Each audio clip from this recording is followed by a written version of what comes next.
వచ్చాయిరా నాయనా.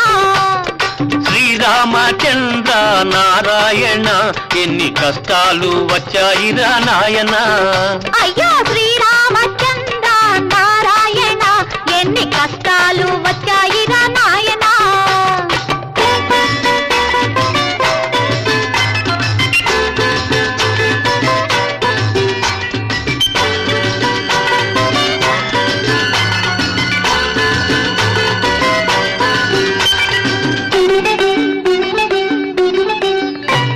పగలంతా ఇద్దరము ఆలు మగలము పడుకునే వేళకు